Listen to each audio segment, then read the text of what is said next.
राम राम। आप सभी साथियों का स्वागत करता हूं, अभिनंदन करता हूं हमारे इस सनराइज शिक्षा समूह में। तो हमारा बिंदु चल रहा था शब्द विचार। हम पढ़ रहे थे शब्द विचार के बारे में। शब्द विचार क्या है, जिसमें शब्द विचार के 3 बिंदुओं पर हमने मुख्यतः चर्चा कर ली है। 3 बिंदु कौन से?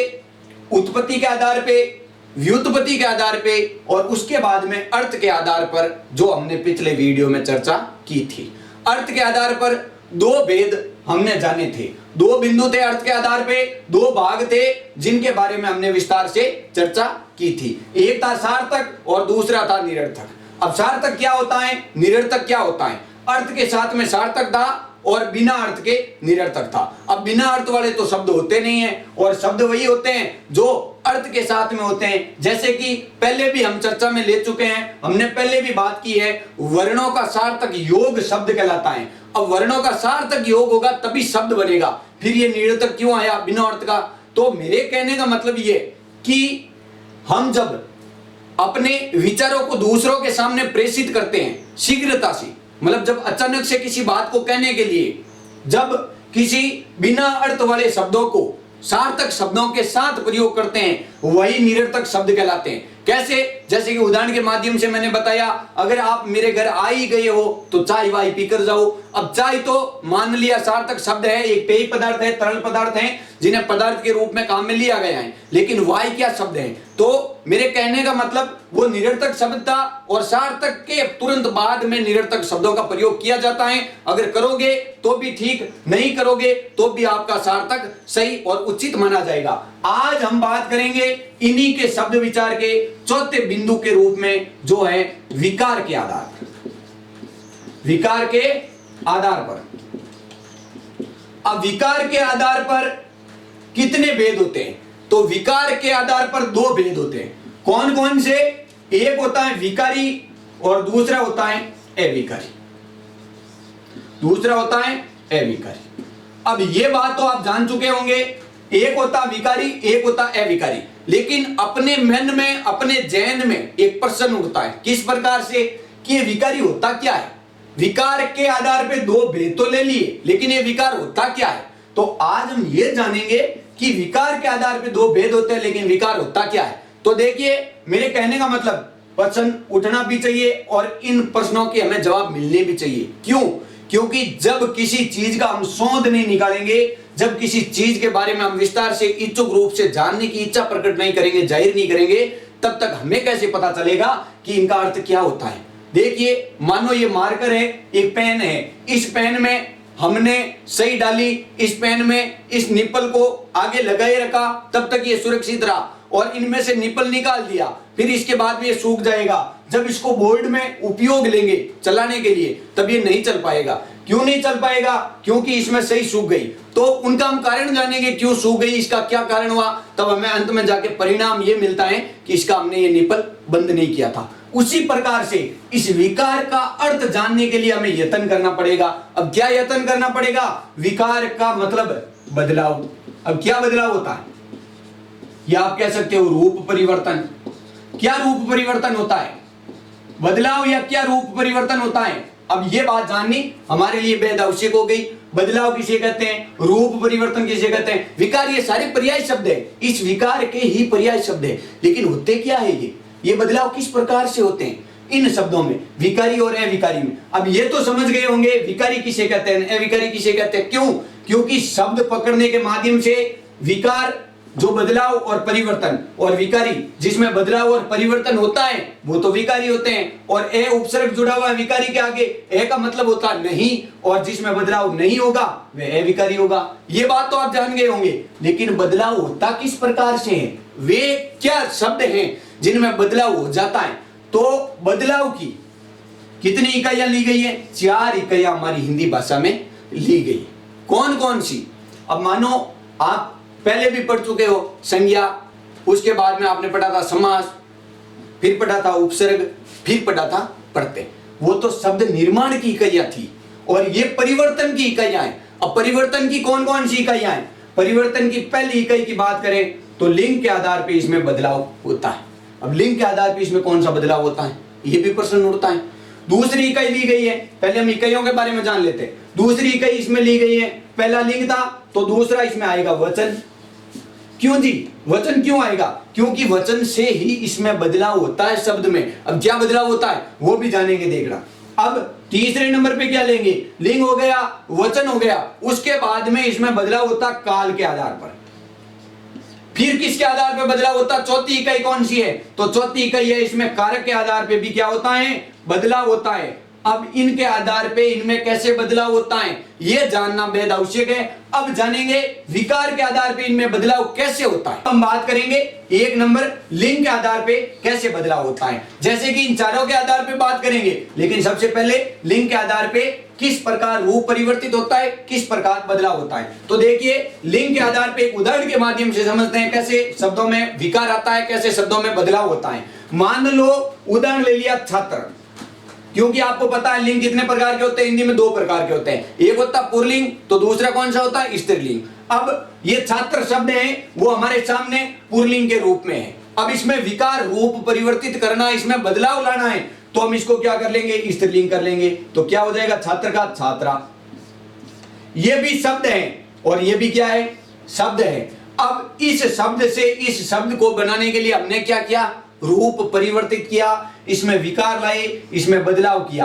अब ये क्या है, लिंग। और शब्द को बदलने के लिए किसके आधार पे विकार आया, लिंग के आधार पे। तो एक इकाई मान ली हमने ये। अब बात करते हैं दूसरी इकाई के बारे में, वचन के आधार पे कैसे बदलाव आता है। तो देखिए वचन में मान लो ये वचन लिखा हुआ है, वचन दो प्रकार के होते हैं, एक वचन और बहुवचन। एक वचन और बहुवचन हिंदी में दो प्रकार के होते हैं। मान लो ये छात्र शब्द है, अब इसको इस शब्द को एक वचन से बहुवचन बनाने के लिए हम क्या करेंगे, छात्र का कर लेंगे छात्रों।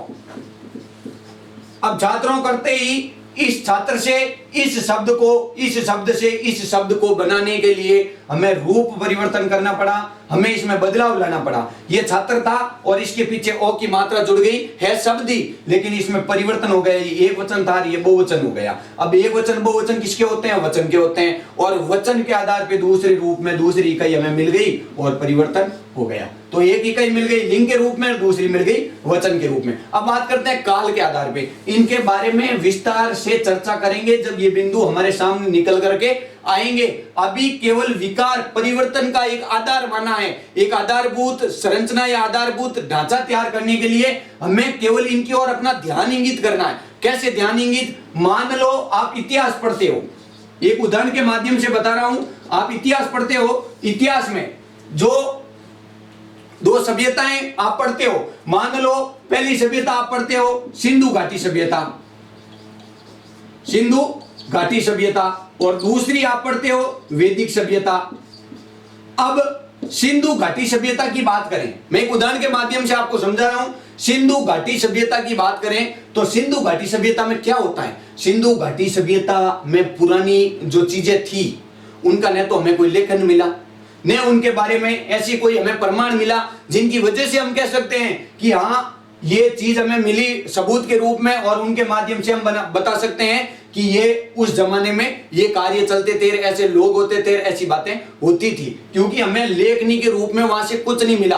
अब हम क्या करते हैं उनके बारे में, सिंधु घाटी सभ्यता में केवल हम अंदाजा लगाते हैं। किस प्रकार से, जैसे हमें कोई मूर्ति मिल गई और मूर्ति में आदमी के गले में कोई मान लो आभूषण पहना हुआ है, तो हम उसके अंदाज से कह सकते हैं पहले के जमाने में मनुष्य रहते थे और इस प्रकार से आभूषण पहनते थे। मानो ये पेन मिल गया मुझे, मार्कर मिल गया, अब इनके बारे में क्या बात करते थे, ये है तो सही पर इसमें है क्या, ये मान लो निपल है पीछे, इसके आगे से पतला सा ये जो मतलब लिखने के लिए काम आता है, क्या हो सकता है ये लिखने के काम आने वाली चीज है, कोई कलम वलम लग रही है। मतलब अपने मन में ऐसे प्रश्न उठते हैं और उन्हीं प्रश्नों के माध्यम से और उन बातों से हमने इस सिंधु घाटी सभ्यता का पूरा इतिहास बना दिया और लिख दिया ये होता है। अब मान लो ये वैदिक सभ्यता है और इसमें तो लिखित रूप में मिलता ही है, 4 वेद लिखे गए हैं, सामवेद, अर्थवेद और ऋग्वेद और यजुर्वेद। अब इन वेदों के माध्यम से ये संस्कृत में लिखे थे, फिर भी हमने पढ़ लिए, और सिंधु घाटी सभ्यता का अगर कुछ लिखा हुआ भी मिल गया तो उनको हम पढ़ नहीं पाते थे, क्यों, हमारी संस्कृति में वो भाषा भी नहीं थी जो पहले भाषा चल रही थी, अब उन भाषा के माध्यम से हम पढ़ भी नहीं सकते थे।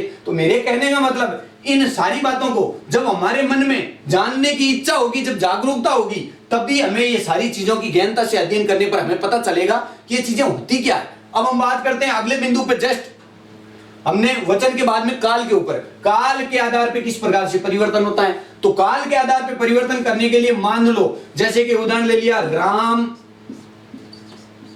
चल रहा है। राम क्या कर रहा है?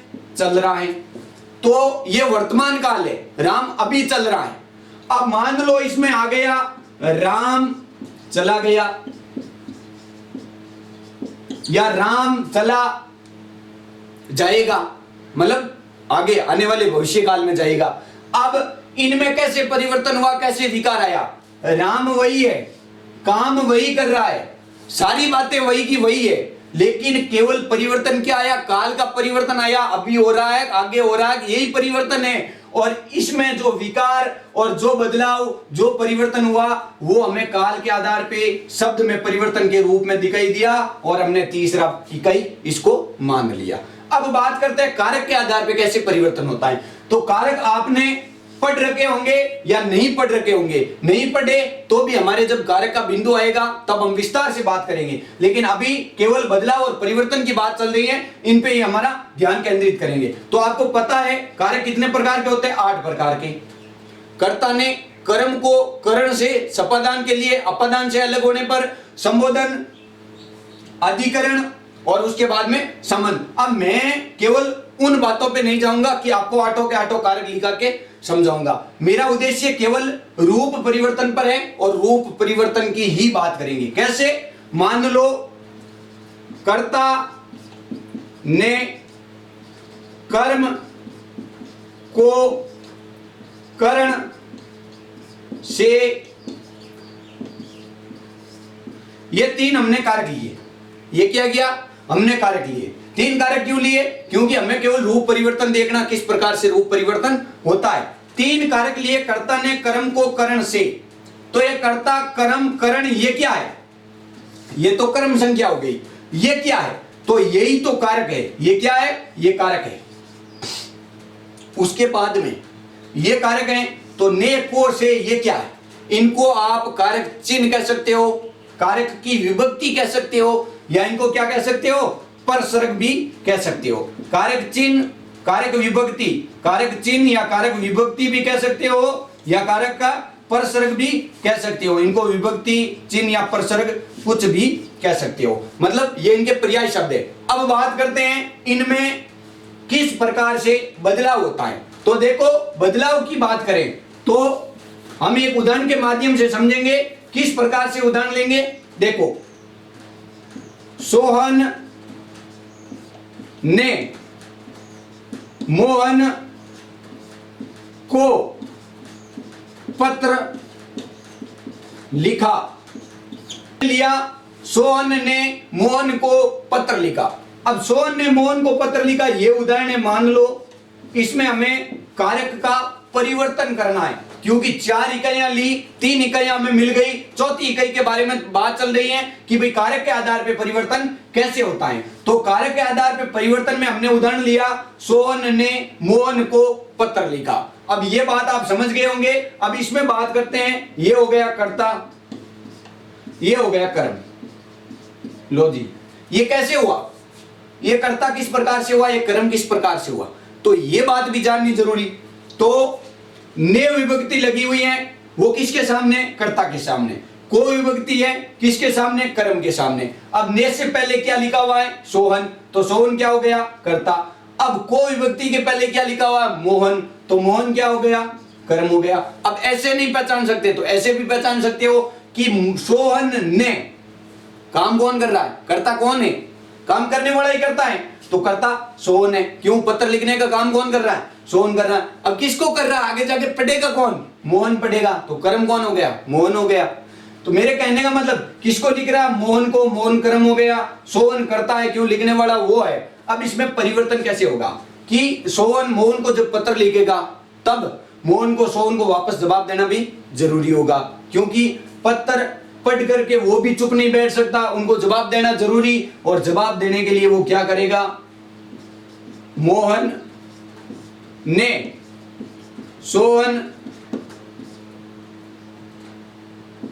सोहन को पत्र का उत्तर दिया। अब देखिए, जवाब दिया है, उत्तर दिया। अब देखिए होता क्या है, इसमें कर्ता कौन था? सोहन। क्यों था? क्योंकि कर्ता के साथ लगने वाली विभक्ति ने, कर्ता के साथ ने। अब इसमें कर्ता कौन बन गया? मोहन। इसमें था सोहन, तो इसमें कौन बन गया? मोहन कर्ता हो गया। इसमें कर्म कौन हो गया? सोहन। अब देखिए, जवाब देने के लिए जब वापस पत्र लिखता है उस समय क्या होता है? कारक के आधार पर परिवर्तन कैसे होता है? केवल विभक्ति चिन्ह से ही पता कर सकते हो कि परिवर्तन किस प्रकार से हुआ। परिवर्तन विभक्ति चिन्हों में नहीं होता है, परिवर्तन काम करने वालों और काम कराने वालों में होता है। कैसे होता है? मानो इसमें सोहन क्या था? इसमें सोहन कर्म था और इसमें मोहन कर्ता बन गया। मोहन कर्म से कर्ता बन गया, सोहन कर्ता से क्या बन गया? कर्म बन गया। ये हो गया परिवर्तन। और इसी परिवर्तन के आधार पे हमने चौथा रूप ले लिया, किसका? बदलाव और परिवर्तन के रूप में विकारी शब्द का। अब जानेंगे हम लोग विकारी क्या होते हैं। तो विकारी वे शब्द होते हैं, विकारी शब्द वे होते हैं जो लिंग, वचन, काल और कारक के आधार पे शब्द परिवर्तन कर देते हैं, वही विकारी शब्द कहलाते हैं। अब अविकारी किसे कहते हैं? तो इनके बारे में भी जानना जरूरी। जिसमें लिंग, वचन, काल और कारक के आधार पर परिवर्तन नहीं होता है वे अविकारी होते हैं। अब विकारी होते कितने प्रकार के हैं ये भी जानना जरूरी, और अविकारी कितने प्रकार के होते हैं ये भी जानना जरूरी। विकारी शब्द जो परिवर्तन या बदलाव। अब हम इनके दो भेदों के बारे में जान रहे थे। पहला हमने लिया था विकार और दूसरा लिया था अविकार। विकारी और अविकारी। अब विकारी के कितने भेद है ये तो हमने जान लिया। विकारी किसे कहते हैं, अविकारी किसे कहते हैं? जिसमें जिस शब्द में लिंग, वचन, काल, कारक के आधार पे परिवर्तन हो वह विकारी, और जिसमें लिंग, वचन, काल, कारक के आधार पे परिवर्तन न हो वह अविकारी। अब ये कितने प्रकार के होते हैं? तो ये भी 4 प्रकार के होते हैं। ये कितने प्रकार के होते हैं? तो ये भी 4 प्रकार के होते हैं। इन दोनों के 4 भेद होते हैं। कितने भेद होते हैं? 4 अंग होते हैं, 4 भेद होते हैं। अब 4 होते कौन से हैं? तो सबसे पहले विकारी में संज्ञा में हमेशा लिंग, वचन, काल, कारक के आधार पर परिवर्तन होता है। दूसरे नंबर पे सर्वनाम में भी परिवर्तन होता है। फिर विशेषण में भी परिवर्तन होता है। फिर चौथे की बात करें तो क्रिया में भी परिवर्तन होता है। अब संज्ञा में लिंग, वचन, काल, कारक के आधार पर परिवर्तन होता है, कैसे होता है वो भी पढ़ेंगे।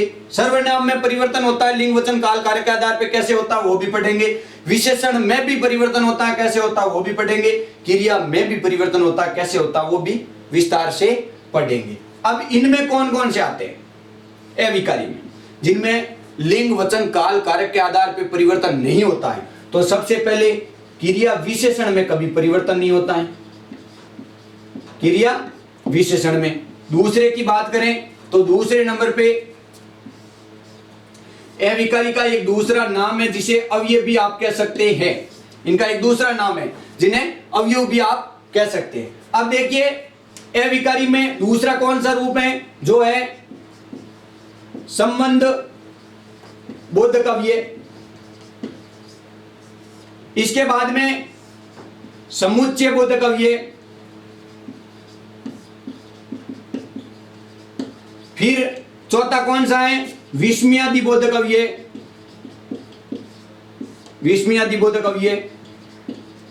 ये 4 रूप तो अविकारी के हैं और 4 रूप ही किसके हैं? विकारी के। अब हम सबसे पहला बिंदु विकारी के आधार पे जो संज्ञा शब्द हैं, संज्ञा के बारे में विस्तार से पढ़ेंगे। हमें काफी समय से इंतजार था, क्योंकि जब से हमारी हिंदी भाषा की जब से हमारी क्लासेस शुरू हुई है उस समय से सबसे पहले विद्यालयों में जब कक्षाएं शुरू होती है तो सबसे पहला बिंदु ही संज्ञा के रूप में पढ़ाते हैं। और हमने सबसे पहले भाषा से शुरू किया, हमारी हिंदी भाषा की उत्पत्ति किस प्रकार से आई वहां से शुरू करके आज हम संज्ञा पर पहुंचे हैं और संज्ञा के बारे में बिल्कुल एक अनूठे उदाहरण के रूप में और अनूठे माध्यम से आपके समक्ष ये संज्ञा पेश करूंगा। संज्ञा नहीं बल्कि सब के सब बिंदु इस प्रकार से आपके बीच साझा करूंगा कि मुझे परिपूर्ण रूप से विश्वास है कि मेरी ये शैली है आपको जरूर पसंद आएगी। अब बात करते हैं पहला ही बिंदु संज्ञा के बारे में, इनके बारे में फिर बाद में धीरे धीरे विस्तार से जानेंगे। तो चलते हैं संज्ञा की ओर। विकारी शब्द का पहला ही भाग संज्ञा के बारे में विस्तार से जानेंगे। संज्ञा क्या होती है, तो बात करते हैं संज्ञा के बारे में। संज्ञा किसे कहते हैं? तो सबसे पहली बात तो मैंने कम से कम ये बात 10 बार आपके बीच में साझा की है ज्ञ शब्द की, कि जब से इस ज्ञ शब्द को लोक प्रचलन में ज्ञ योग ये के रूप में माना गया है, उसके बाद में इसको हम ज्ञ के रूप में ही पढ़ते हैं। बाकी इनका वास्तविक और इनका हकीकत रूप क्या है, तो हकीकत रूप इसे पढ़ते हैं जय योग, इसका पंचम हणे के रूप में। अब इसको संज्ञा कह सकते हो क्योंकि लोक प्रचलन के माध्यम से तो यह संज्ञा ही माना जाएगा और मैं संज्ञा के रूप में ही रूबरू होऊंगा। क्यों? क्योंकि जो हमारा लोक प्रचलन बिंदु है वो इतना प्रसिद्ध हो गया है कि इस बार एनसीईआरटी ने इसे भी अपने अंदर सम्मिलित कर लिया गया है और इसे ये रूप दे भी दिया गया है। अब हम जय और हने के रूप में न पढ़ करके ये और यह के रूप में भी पढ़ेंगे। अब आप समझ गए होंगे इनके बारे में क्यों चर्चा की, क्योंकि यह भी जरूरी है। मैंने पहले इस ज्ञ शब्द को भाषा, जिस समय हम हिंदी के बारे में बात कर रहे थे वर्णों के बारे में, उस समय वर्ण में इस शब्द को एक मतलब केंद्रित रूप में लेकर के आपके बीच ये बात साझा की थी। तो इसके बारे में आज अगर मैं संज्ञा पढ़ूंगा तो आपके जहन में भी प्रश्न आएगा कि इस जय और हणे शब्द को, इस संज्ञा को ये संज्ञा क्यों कह रहे हैं, तो ये भी बताना जरूरी था। अब हम बात करते हैं संज्ञा के बारे में।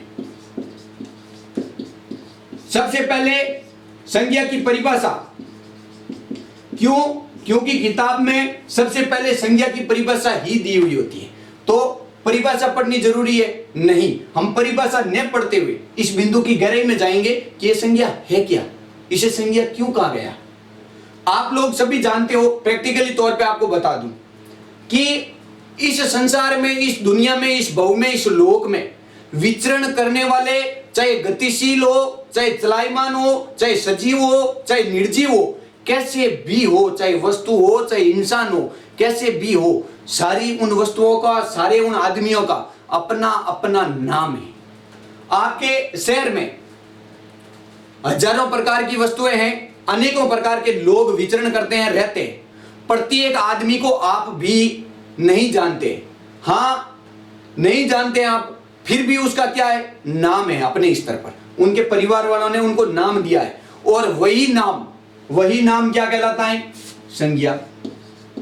अब सबसे बड़ी बात, अनेकों प्रकार के नाम है और प्रत्येक नाम हम कैसे याद कर पाएंगे, कैसे संज्ञा बताएंगे, तो यह भी मैं आपको बता दूं। इनकी परिभाषा बनाने के लिए, परिभाषा किस प्रकार बने परिभाषा, तो वो भी परिभाषा आपके सामने उभर के अपने आप आ जाएगी जब इस बिंदु के बारे में विस्तार से हम लोग जानेंगे। किस प्रकार से, मानो इस संसार में कितने प्रकार की लोग या कितने प्रकार की वस्तुएं या क्या क्या है इस संसार में, उनके बारे में विस्तार से जानते हैं। सबसे पहले इस संसार में कौन रहते हैं, मान लो व्यक्ति रहते हैं, इंसान जो सजीव रूप में चलायमान गतिशील, प्रत्येक जो मनुष्य है वो व्यक्ति के रूप में उभर के हमारे सामने आया, चाहे औरत है, चाहे मनुष्य है, चाहे बच्चा है, चाहे बच्चियां हैं, प्रत्येक व्यक्ति के रूप में उभर करके आया। दूसरे नंबर पे हम लेंगे चीज के बारे में, जिन्हें हम कहते हैं चीज, वस्तु। तो दूसरा क्या है इस संसार में, वस्तु है। पहला तो इस संसार में व्यक्ति है, दूसरा इस संसार में क्या है, वस्तु है। अब तीसरी बात करें, व्यक्ति वस्तु के अलावा इस संसार में क्या है, तो तीसरी चीज हमारे सामने निकल करके आती है जगह, कोई स्थान। तीसरी चीज हमारे सामने क्या निकल कर आती है, कोई स्थान। अब चौथी बात करें स्थान के अलावा क्या है, तो स्थान के अलावा केवल भाव है इस संसार में, बाकी कुछ नहीं है। ये चार चीजें इस संसार में विद्यमान है। अब भाव क्या होता है ये भी जरूरी है। तो भाव यह होता है किसी आदमी का आप गुणगान करते हो, किसी की गुणवत्ता पहचानते हो और उनकी तारीफ में या उनकी बुराई में जिनसे नफरत करते हो, जलन करते हो और उनके बारे में अगर कोई चार शब्द कहते हो, वही आपके भाव होते हैं, उन्हीं को भाव कहा जाता है। अब कैसे, वो बात भी विस्तार से करेंगे, लेकिन उनसे पहले ये बात कर लें कि इस संसार में इन चार चीजों के अलावा, इन चार लोगों के अलावा, इन चार जो महत्वपूर्ण बिंदु है, इनके अलावा इस संसार में कुछ नहीं। आप भी अपने मनोयोग से सोच लेना, इनके अलावा अगर इस संसार में आपको कुछ और दिखाई दे तो व्यक्ति, वस्तु, स्थान और भाव के अलावा इस संसार में कुछ नहीं है। और इन चारों को अलग अलग नामों से संबोधित किया गया है और इन चारों के नाम को ही एक नाम दिया गया है, वो है संज्ञा। अब इनको संज्ञा किस प्रकार से एक नाम से संबोधित किया गया, क्योंकि इन चारों का नाम लेने की बजाय संज्ञा के नाम से ही इसको संबोधित किया गया। जिस प्रकार आप अपनी कक्षा में छात्र छात्राएं जिस प्रकार बच्चों के साथ में बैठे हो, तो सभी छात्र छात्राओं को एक ही नाम से संबोधित करने के लिए आप कहते हो विद्यार्थियों। उसी प्रकार से इन चारों नामों को एक ही नाम से संबोधित करने के लिए इस संज्ञा शब्द को यूज में लिया गया, उपयोग में लिया गया।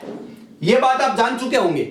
अब परिभाषा आपके सामने निकल करके वैसे भी आ जाती है। किस प्रकार, किसी व्यक्ति, वस्तु, स्थान, भाव आदि के नाम को क्या कहते हैं, संज्ञा कहते हैं। आपके सामने परिभाषा उभर करके सामने आ जाती है। तो परिभाषा याद करने की जरूरत नहीं है, याद करने वाला बिंदु भी नहीं है, और हमें याद तो किसी चीज को रखने की आवश्यकता ही नहीं है। अपने मनोयोग से जब किसी चीज के रहस्य को जानने की कोशिश करेंगे तो वह चीज हमारे सामने निकल करके उभर करके आ जाएगी और वही चीज हमें उस बिंदु तक पहुंचा देगी जो हमेशा हमेशा के लिए अपने दिमाग पर स्थायित्व प्राप्त कर ले। इनकी परिभाषा और इनके बारे में तो जान लिया कि भाई इन चारों को संज्ञा ही कहते हैं, लेकिन अब संज्ञा के भेद के बारे में जानेंगे।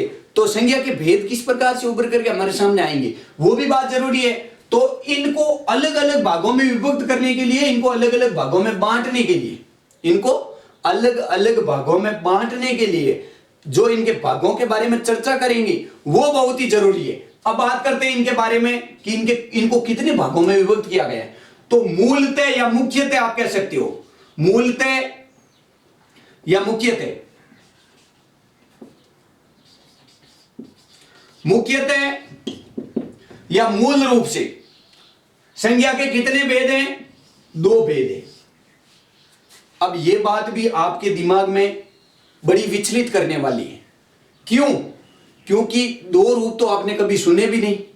संज्ञा को आपने या तो 3 रूपों में पढ़ा या 5 रूपों में पढ़ा, 2 रूप तो पहली बार सुन रहे हो। हां, ये जरूरी है, ये चीज पहली बार भी है, लेकिन इनको जब अलग अलग भागों में बांटा उस समय 2 भागों में ही बांटा था। उसके बाद में 3 हुए, 5 हुए, मैं सब बताऊंगा, 3 भी बताऊंगा, 5 भी बताऊंगा, 2 भी बताऊंगा, क्या क्या होते हैं। केवल अपने मनोयोग से, केवल अपने ध्यान को इस बोर्ड की तरफ आकर्षित करना है और केवल देखना है कि ये 2 किस प्रकार से आते हैं, 3 किस प्रकार से आते हैं, 5 किस प्रकार से आते हैं। जो आपके जहन में प्रश्न उठ रहे हैं, प्रत्येक प्रश्न का उत्तर आपको यहां से मिल जाएगा। किस प्रकार से, 2 कौन कौन से प्रकार हैं। तो पहले प्रकार की बात करें तो पहला प्रकार इनका आता है यथार्थवाचक।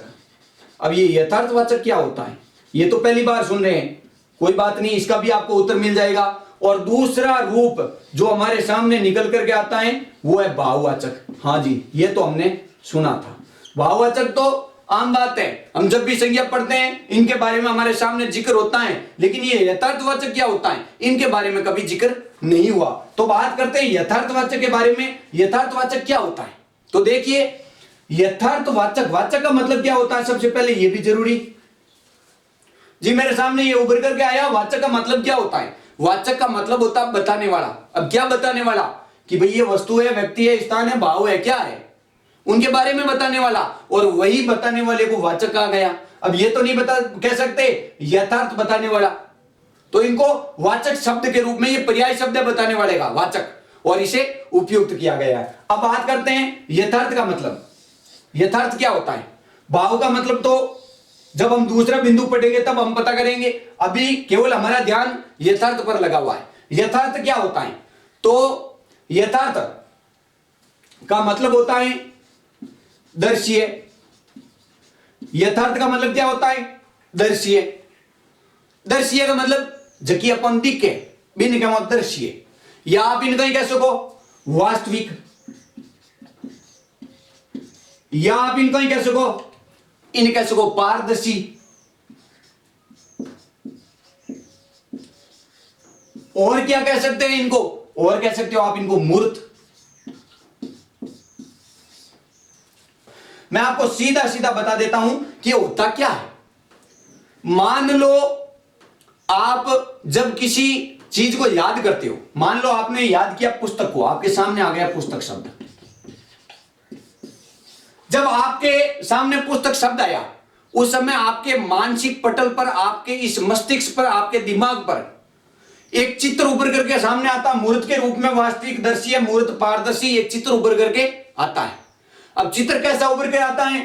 पुस्तक के बारे में जिक्र आते ही आप सोच लेते हो, हाँ जी पुस्तक तो होवे, एक डायरी सी होवे, इधर उधर पन्ना पलटना पड़े, पुस्तक होवे, मतलब दिमाग में प्रश्न आता है। मान लो मोबाइल, तो मोबाइल का आपको पता चल जाता है, स्क्रीन होती है, वॉल्यूम का बटन होता है, बंद करने का बटन होता है, उसमें से स्पीकर में से आवाज आती है, और उनको अपनी उंगली से जब भी चलाते हैं, उनके ऊपर जब यूट्यूब खोलते हैं, जब कोई चैनल को सर्च करते हैं, हमें चैनल मिल जाता है, और उनके माध्यम से हम अच्छे वीडियो भी हासिल कर पाते हैं, और उनको अच्छी तरीके से हमारे मनोरंजन के भी साधन मिल जाते हैं, और अनेकों प्रकार के, नाना प्रकार के हमें साधन जुटा पाते हैं हम लोग। तो मेरी बात आप समझ रहे होंगे, दृश्य का मतलब होता है दिखने वाले।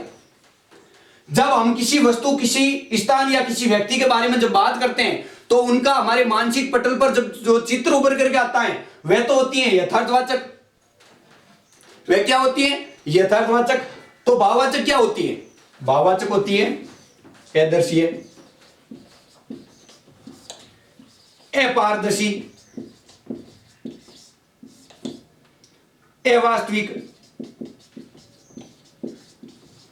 या कह सकते हो अमूर्त। कैसे? ये भाववाचक अदर्शीय, अपारदर्शी, अवास्तविक, अमूर्त कैसे हुई? मेरे कहने का मतलब, इनका तो हमारे दिमाग में चित्र उभर करके आया।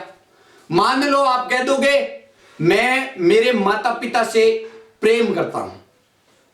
अब आपको कोई कह देगा ना, निकाल के बता, दिखा तू कि तो प्रेम करे था माता पिता हूं। आप निकाल के बता सकते हो क्या? आपको कह देगा मोबाइल दिखाओ, पुस्तक दिखाओ, आप दर्शी रूप में दिखा सकते हो, ये मोबाइल होती है, पुस्तक होती है। लेकिन कोई आपको बता देगा कि आप अपने माता पिता से कितना प्रेम करते हो, तो आप निकाल के दिखा के बता सकते हो मैं मेरे माता पिता से इतना प्रेम करता हूं? नहीं बता सकते, क्योंकि वो अदर्शी होता है।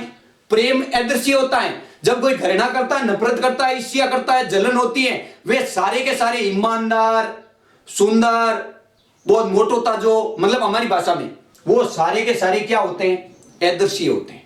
क्यों? क्योंकि वो उनके भाव बताए जाते हैं, वो उनकी गुणवत्ता बताई जाती है, उनके लक्षण बताए जाते हैं, और वो सारी चीजें क्या होती है? अदर्शी होती है, अमूर्त होती है, अपारदर्शी होती है, अवास्तविक होती है। तो ये दो रूप आपके सामने उभर करके आए। अब जी सर जी, ये तीन रूप कहां से आएंगे? ये पांच रूप कहां से आएंगे? ये भी जरूरी। अब यथार्थवाचक को चार अलग अलग भागों में बांटा गया है। कितने भागों में? चार अलग अलग भागों में। कैसे? तो वो भी हम विस्तार से बात करते हैं। यथार्थवाचक के चार भाग कौन कौन से होते हैं, अब बात करते हैं उनके बारे में। चार भाग कौन कौन से होते हैं? तो पहला भाग हम लेते हैं व्यक्तिवाचक के रूप में। क्यों सर ये व्यक्तिवाचक क्यों आया? इनका भी बताऊंगा व्यक्तिवाचक क्यों आया।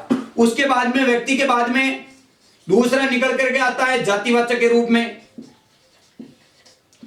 फिर तीसरा आता है द्रव्यवाचक के रूप में, और चौथा निकल करके आता है हमारा समूह या समुदायवाचक के रूप में, समूहवाचक। अब इसमें एक बात जो बहुत ही महत्वपूर्ण है और समझने योग्य है, आप हमेशा विज्ञान पढ़ते हो, एक होता है द्रव्य और एक होता है द्रव्य।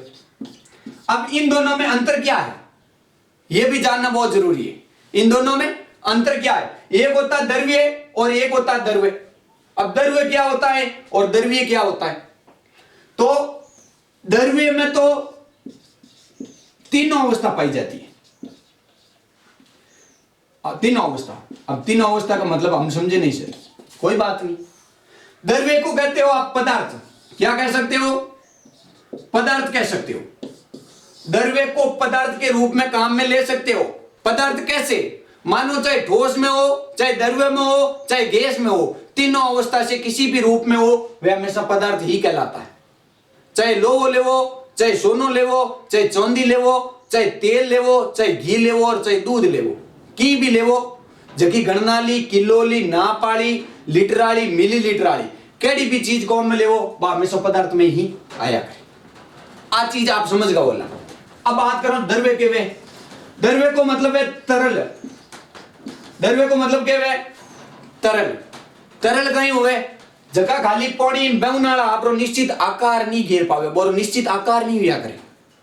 मानो लो है तो लो को जहां रखोगे जिसका उनका जितना आकार होगा उतना ही आकार घेर पाएगा, लेकिन पानी को जहां भी डालोगे जितना लंबा निश्चित आयतन होगा उतने में वह चला जाएगा, उनका कोई निश्चित आकार नहीं होता है। इसीलिए उनको तरल में माना गया और इसको द्रव्य कहते हैं, और ये होता द्रव्य। अब आप समझ गए होंगे द्रव्य और द्रव्य में क्या अंतर होता है। मैंने यहां किसका उपयोग किया? द्रव्य का उपयोग किया।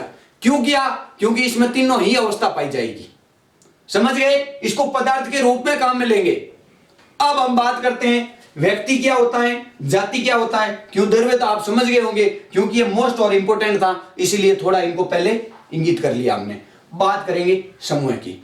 जी सर, ये हो गया एक भाग, ये हो गया दो, ये हो गया तीन और ये हो गया चार, और भाववाचक पांचवा। पांचों रूप आपके सामने आ गए।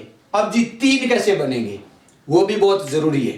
तीन भी बनेंगे, लेकिन द्रव्यवाचक में आप समझ गए होंगे जो तरल पदार्थ सारे जितने आते हैं वो माप तोल वाले, वो सब के सब द्रव्य में माने जाते हैं। समूह क्या होता है? समूह या समुदाय जहां भीड़, झुंड, दल, ऐसे कोई भी जो भीड़ के मात्रा का बोध कराते हैं वो सारे के सारे समूह में आते हैं। समूह का मतलब ही भीड़ होता है। जहां एक से ज्यादा कोई एकत्रित होगा वह समूह में ही आएगा। मान लो दे दिया यात्री में कौन सी संज्ञा है? अब यात्री, बस में यात्री बैठे हैं। अब यात्री तो बहुत ज्यादा हो जाते हैं, तो यात्री में कौन सी होगी? समूहवाचक। ऐसे ही शब्द लिए जाते हैं जो हमें कंफ्यूजन में डालते हैं, जिनकी वजह से हम दुविधा में पड़ जाते हैं और हम सोचते हैं क्या पता ये यात्री है क्या है। अरे एक हो चाहे दो हो, यात्री शब्द हमेशा पुलिस हो, यात्री हो, ये बहुवचन शब्द होते हैं, ये हमेशा समूह में ही आते हैं। ये बात आप जान गए होंगे। अब इन दोनों को, क्योंकि ये ज्यादा मात्रा के रूप में होते हैं, इन दोनों को एकत्रित करके एक ही संज्ञा में डाल दिया, वो डाल दिया जातिवाचक में। ये जातिवाचक के दो भेद माने गए हैं। क्या? द्रव्यवाचक और समूहवाचक। ये दोनों किसके भेद है? जातिवाचक के। अब ये दोनों जातिवाचक में चले गए और इनके बारे में आप जान भी गए होंगे, द्रव्यवाचक किसे कहते हैं और समूहवाचक किसे कहते हैं। क्यों इनके बारे में थोड़ा सा ही जिक्र करना जरूरी था। क्यों थोड़ा सा? क्योंकि इनके बारे में हमें केवल पता होना चाहिए होते क्या है। बाकी सीधी संज्ञा पूछेगा जातिवाचक है, व्यक्तिवाचक है या भाववाचक है, तो उनके बारे में जरूरी है। ये यथार्थवाचक गहनता से अध्ययन करने के लिए हमें उपयोग में लाना पड़ा। अब बात करते हैं व्यक्तिवाचक क्या होता है, जातिवाचक क्या होता है, भाववाचक क्या होता है। अब तीनों संज्ञाओं के बारे में थोड़ा विस्तार से जान लेते हैं। इन संज्ञाओं के जो तीन भाग हमारे सामने उभर करके आए, अब बात करेंगे सबसे पहले व्यक्तिवाचक संज्ञा के बारे में। व्यक्तिवाचक संज्ञा क्या होती है, इनके बारे में विस्तार से जानेंगे। दूसरा रूप जो निकल करके आया जातिवाचक के रूप में, जातिवाचक संज्ञा क्या होती हैं, इनके बारे में भी विस्तार से पढ़ेंगे। और तीसरा हमारे सामने रूप था भाववाचक, जो हमने विशेष रूप से पहले भी चर्चा में लिया था और बाकी गहनता से अभी हम अध्ययन और भी करेंगे। बात करते हैं व्यक्तिवाचक संज्ञा की और जातिवाचक संज्ञा की। ये दोनों संज्ञा दर्शीय के रूप में उभर करके हमारे सामने आई। दर्शीय के ये दो भाग लिए। जातिवाचक संज्ञा में द्रव्य और समूह दो भागों को इसके अंतर्गत मिला लिया। जो समूह का बोध कराएंगे वो भी जातिवाचक ही कहलाएंगे, और जो तरल द्रव्य पदार्थों का बोध करवाएंगे वो भी जातिवाचक ही कहलाएंगे। इन दोनों को, ये दोनों रूप हमें कहां से मिले? यथार्थवाचक से। कहां से मिले? यथार्थवाचक संज्ञा से।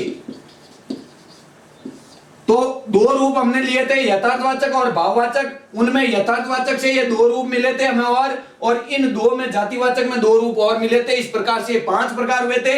अब बात करते हैं व्यक्तिवाचक संज्ञा और जातिवाचक संज्ञा। इन्हें तुलनात्मक ढंग से पढ़ेंगे ताकि हमें आसानी से समझ में आ जाएगी। लेकिन तुलनात्मक ढंग से पहले हमें पता लगाना है व्यक्ति का मतलब क्या होता है, जाति का मतलब क्या होता है। जैसे कि हमने पहले भी पता लगा लिया वाचक का अर्थ बताने वाला होता है, उसी प्रकार इस वाचक का अर्थ तो हमें पता है, लेकिन अभी हम बात कर रहे हैं केवल व्यक्ति और जाति का मतलब क्या होता है। अब व्यक्ति तो कोई एक ही होगा, व्यक्ति तो कोई एक ही होगा, इसका मतलब, इसका अर्थ हो गया निश्चित। यह बात भी आप जान गए होंगे, व्यक्ति तो कोई एक ही होगा, इसका मतलब हो गया निश्चित। भाई निश्चितता का बोध करा रहा है, निश्चित ही है। जाति जिस प्रकार, एक उदाहरण के माध्यम से समझे तो बात हमारी ही करते हैं। मानो हमारे इस लोक में, इस संसार में अनेकों प्रकार की जातियां निवास करती हैं, अनेकों प्रकार के लोग निवास करते हैं, और उन लोगों को अलग अलग वर्गों में बांटा गया है, अलग अलग जातियों में बांटा गया है। मान लो ऐसे क्यों करते हैं हम, हमारे किसान, मजदूर, औद्योगिक क्षेत्र वाले, अलग अलग क्षेत्रों में अलग अलग लोगों का जो जिस प्रकार से प्रारूप बांटा गया है उसके आधार पे ले तो भी आप जाति के आधार पे बांट सकते हो। और इस आधार पे ले, मानो इस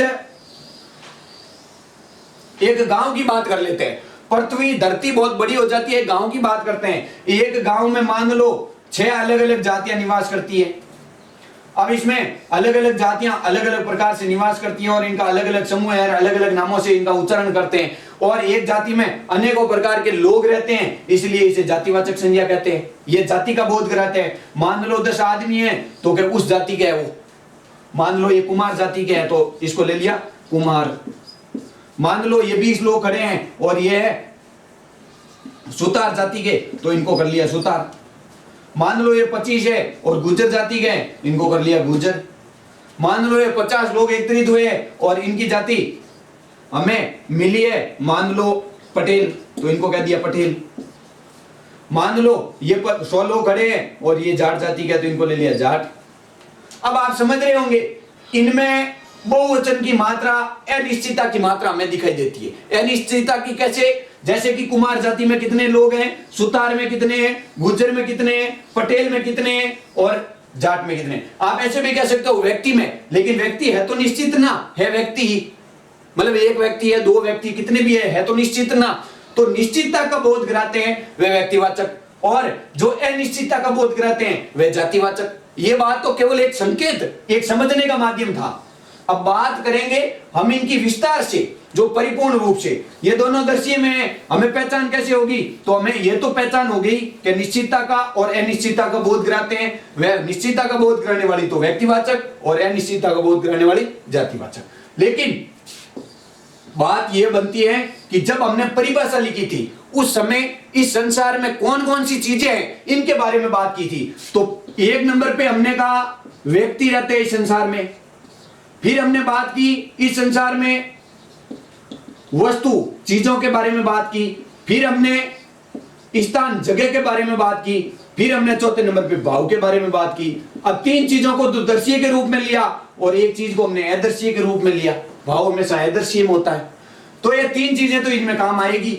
लेकिन इनकी परिभाषा बनाने के लिए क्या करेंगे, इन तीनों चीजों को अगर निश्चित रूप से देखा जाए, जो निश्चित हो वह क्या होगी, व्यक्तिवाचक, और जो अनिश्चित हो वह क्या होगी, जातिवाचक।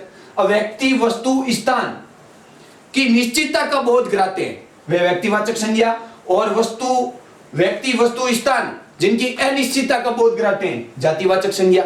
यह भी बात आप समझ गए होंगे। अब बात यह करते हैं कि इनकी पहचान हमेशा परिभाषा के तौर पे हमें पता नहीं चलता है।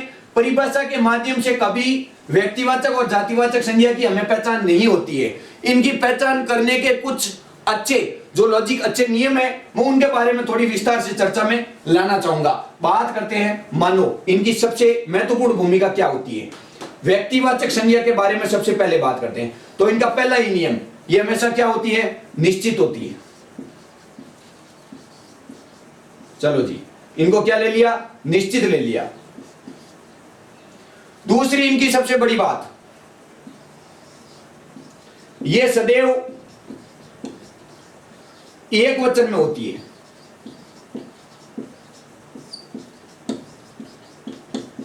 सबसे महत्वपूर्ण बात है। और तीसरी ये क्या होती है, दर्शीय होती है। हमारे मानसिक पटल पर नाम आते ही चित्र उभर करके आ जाएगा, लेकिन बात ये सबसे महत्वपूर्ण है। ये महत्वपूर्ण कैसे हुई, ये हमेशा सदैव एक वचन में ही रहती है, इनका कभी बहुवचन नहीं बन सकता। क्यों नहीं बन सकता, क्योंकि ये बात आप भी जानते हैं और मैं भी जानता हूं। मान लो किसी आदमी का नाम ले लेता है, किसी व्यक्ति का नाम ले लेता है मोहन, मोहन का आप बहुवचन बनाइए। अब मोहन का क्या बहुवचन बनाओगे, मोहना कर दोगे क्या, मोहनो कर दोगे क्या, मोहने कर दोगे क्या, नहीं, वो बहुवचन इनका कभी नहीं बनेगा। ये हमेशा क्या रहती है, एक वचन में ही रहती है। उदाहरणतः ये तो किसी व्यक्ति का नाम हो गया। मान लो स्थान के नाम पे किसी, मतलब मान लो वस्तु के नाम पे, स्थान के नाम पे, इसमें से कोई शब्द उठा लेते हैं। मान लो ले लिया हमने नदी के बारे में, तो नदी का तो बहुवचन कर लिया नदियां। मान लो किसी नदी का ही नाम ले लिया, मान लो गंगा का ले लिया, गंगा नदी। अब गंगा का क्या करोगे, अब कोई कह दिया संसार में एक वस्तु है, वह व्यक्तिवाचक। एक वस्तु तो हमें क्या पता चलेगी कि भाई संसार में एक वस्तु है, मौन एक ही है क्या संसार में, बहुत सारे मौन है निश्चित। अब मौन का क्या निश्चित है, जो इनकी मुख्य बातें हैं वो मैं बता देता हूं। और इनका एक बहुत ही बड़ी बात है, व्यक्तिवाचक संज्ञा इस सृष्टि से लुप्त हो सकती है, खत्म हो सकती है, लेकिन जातिवाचक कभी खत्म नहीं होगी। सबसे बड़ी बात। अब पूछो कैसे खत्म होगी और ये कैसे खत्म नहीं होगी, तो इनकी सबसे बड़ी बात है, ये खत्म इस प्रकार से होगी। मानो ये मोहन आया है, मोहन इस धरती पे आया है, तो कभी न कभी इसका अंत होगा, कभी न कभी ये क्या होगा, खत्म होगा। लेकिन इनकी जो जाति है वह जाति कभी खत्म नहीं होगी, क्योंकि मोहन के पीछे जो भी मतलब जन्म लेने वाले जो भी जन्मजात बच्चे होंगे, वो बच्चे इनका अस्तित्व लेकर के चलेंगे, इनकी जाति को आगे विस्तार देंगे, तो ये कभी खत्म नहीं होगी। मान लो नदी में एक सरस्वती नदी थी, वो लुप्त हो गई, विलुप्त हो गई, खत्म हो गई, लेकिन जो नदियां हैं इनमें गंगा, यमुना, अब सभी तो खत्म होने वाली है नहीं, तो ये कभी खत्म नहीं होगी। दूसरी बात, इनमें जो नाम होता है वो बदल सकता है, लेकिन इनमें कभी बदलाव नहीं हो सकता। कैसे, मान लो नदी को नदी ही रखोगे, आप कभी इसमें बदलाव नहीं कर सकते हो। और किसी गांव का नाम, अब शहर तो मान लो शुरू से ही छप गया जोधपुर, अब जोधपुर को तो बदल दोगे आप, जोधपुर को तो बदल करके कुछ भी कर दोगे, मान लो जोधाना कर लिया। लेकिन बात यह है, मान लो शहर आ गया, अब शहर में तो कौन सा भी शहर हो सकता है, जोधपुर, जयपुर, बीकानेर, कोई भी शहर ले सकते हो, और शहर को बदल करके आप दूसरा नहीं कर सकते हो, शहर का शहर ही रहेगा। यह बात भी आप समझ गए होंगे। अब बात ये दोनों की तुलनात्मक ढंग से हो रही है, तो यह सदैव किस में रहती है, एक वचन में रहती है। यह बात मुख्यतः ध्यान रखनी। और जातिवाचक की बात करें तो यह हमेशा बहुवचन में ही रहती है। एक वचन है तो भी इनका बहुवचन बन जाएगा। मान लो नदी दे दिया तो नदियां हो जाएगा। आप समझ रहे हो मेरी बात को। और जो बाकी बातें बताई इनकी तुलनात्मक ढंग से, मान लो इनका अस्तित्व कभी खत्म होने वाला नहीं है, इनके नाम में भी कोई बदलाव होने वाला नहीं है, ये सारी बातें जातिवाचक पे ही लगती हैं। तो जातिवाचक और भाववाचक का तुलनात्मक ढंग से पढ़ने का रहस्य यही था कि इनको आसानी से समझ सकते हैं। इनमें अनिश्चित, जाति में अनिश्चित आ जाएगा इनके सामने, जैसे कि ये तो है व्यक्ति की, और जाति में वापस इसी प्रारूप में आप यहाँ तैयार करके लिख सकते हो। अनिश्चित होगी, ये सदैव एक वचन में होती है, ये सदैव बहुवचन में होगी। व्यक्तिवाचक और जातिवाचक ये दोनों संज्ञाएं हमने तुलनात्मक ढंग से इसलिए पढ़ी थी क्योंकि ये दोनों दर्शीय है, और तुलनात्मक ढंग से हमें पढ़ने से हमें इतनी सारी जानकारियां मिली ताकि आसानी से हमारे मस्तिष्क में ये स्थायित्व प्राप्त कर ले और हमें याद रह सकें। केवल इनको समझने का तरीका होना चाहिए, बाकी याद करने का तरीका नहीं है। इनकी परिभाषा आप समझ करके भी बना सकते हो। अब पढ़ेंगे हम भाववाचक के बारे में, क्या होती है भाववाचक, और भाववाचक के बारे में विस्तार से जानकारी हासिल करेंगे। तो देखिए बात करते हैं भाववाचक संज्ञा के बारे में। भाववाचक क्या होती है, भाववाचक के बारे में विस्तार से पढ़ते हैं। भाववाचक संज्ञा सबसे पहली बात तो हमने पढ़ी थी, ये अदर्शीय होती है, अमूर्त होती है, अवास्तविक होती हैं, अपारदर्शी होती हैं, जो हमें दिखाई नहीं देती हैं, केवल इनको महसूस किया जाता है। जैसे कि आप बात करते हैं करुणा, मानवता, उदाहरण के माध्यम से मानवता, प्रेम, घृणा, ये सारी बातें इनको केवल महसूस किया जाता है, इन्हें दिखाया नहीं जा सकता। अगर आपको कह देंगे कि आप तो बड़े दयालु आदमी हैं, तो निकाल के बताओ कितने दयालु हो, तो ये सारी बातें दिखाने के लायक नहीं होती हैं। इन्हें केवल आप महसूस कर सकते हो कि ये मेरे से कितना प्रेम करते हैं, ये कितने दयालु आदमी हैं, कितने ईमानदार आदमी हैं, कितने सच्चे आदमी हैं, कितनी करुणता का व्यवहार करते हैं, कितनी इसमें मानवता है। मतलब ये सारी बातें आप केवल महसूस कर सकते हो। और महसूस करने वाले हमेशा किसमें होते हैं? भाववाचक में होते हैं। ये बहुत सुंदर है, ये बहुत लंबा है, ये बहुत छोटा है, ये बोना है, ये मोटा है, ये सारी बातें केवल महसूस करने की होती हैं, इन्हें हम देख नहीं सकते हैं। अब सुनिए, अब इनके बारे में विशेष बात, जो महत्वपूर्ण बात है, इन बातों से तो आपको पता चल गया, आप इस भाववाचक का आसानी से पता लगा सकते हो। लेकिन विशेष बात क्या है? मानो हमें मिल गया जवानी, आप जवानी को महसूस कर सकते हो। आप जवानी को क्या कर सकते हो? महसूस कर सकते हो। जवानी को देख नहीं सकते हो। हाँ, मेरी उम्र इतनी हो गई तो मैं मानता हूं मैं 23 साल का हूं, 22 साल का हूं, जो मेरी उम्र है। लेकिन जवानी शब्द है, इसे केवल आप महसूस कर सकते हो। कह सकता है इसमें बुढ़ापा है, इसमें जवानी है। अब देख करके निकाल करके कैसे बताओ ये बुढ़ापा है? निकाल करके कैसे बताओगे ये जवानी है? निकाल करके हम लोग नहीं मैं बता सकते, केवल इनको महसूस कर सकते हैं। लेकिन इनकी महत्वपूर्ण बात क्या है? इस जवानी का, मान लो ये जवानी है, इस जवानी का आप बहुवचन बनाओगे, जवानियां। जब ये एक वचन में होता है, इनकी महत्वपूर्ण बात सुनना, जब ये एक वचन में, मान लो जवानी, कुर्बानी, मेहरबानी, जब ये बहुवचन में चले जाएंगे, मान लो कुर्बानियां, मेहरबानियां, जब ये बहुवचन में चले जाएंगे तब इनका क्या होगा? जब ये बहुवचन में चले जाएंगे तब ये जातिवाचक संज्ञाएं बन जाएगी। क्यों बन जाएगी? भाववाचक संज्ञा जवानियां महसूस नहीं कर सकते क्या? कुर्बानियां महसूस नहीं कर सकते क्या? नहीं। क्यों? क्योंकि एक वचन को ही महसूस किया जाता है, बहुवचन को महसूस नहीं कर सकते। इसका कारण क्या है? तो इनका भी कारण बता रहा हूं, आप ध्यानपूर्वक अपने मनोयोग से सुनना। मान लो भारत के कुछ जवानों ने अपनी कुर्बानियां दी। अपनी क्या दी? कुर्बानियां दी। कुर्बानी शब्द था, एक जवान ने कुर्बानी दी। कुर्बानी क्या होता है? कुर्बानियां दी मतलब बहुत ज्यादा हो गए और बहुवचन के रूप में आ गए। और बहुवचन मैंने पहले भी बताया था किसमें आता है? जातिवाचक। किसमें आता है? जातिवाचक में। इसलिए ये हमेशा किसमें होता है? जातिवाचक में, बहुवचन इसका। ये बात भी आप समझ गए होंगे। अब संज्ञा का जो मुख्य बिंदु था, जो हमने बहुत ही महत्वपूर्ण तरीके से पढ़ लिया और हमारे लिए बहुत ही महत्वपूर्ण बिंदु था, इनके बाद में हमारे लिए दूसरा बिंदु निकल करके आएगा, सर्वनाम, जिनके बारे में हम विस्तार से जानेंगे। और मुझे आशा ही नहीं, पूर्ण विश्वास है कि इस संज्ञा शब्द को, इस संज्ञा के बारे में जो विकारी शब्द है वो आपको बहुत ही अच्छी तरीके से समझ में आया है। और आगे भी इसी आशा के साथ में, इसी प्रकार एक अनूठे अंदाज में सर्वनाम के बारे में विस्तार से चर्चा करेंगे। तब तक के लिए जुड़े रहिए आप हमारे साथ। तब तक के लिए धन्यवाद। राम राम।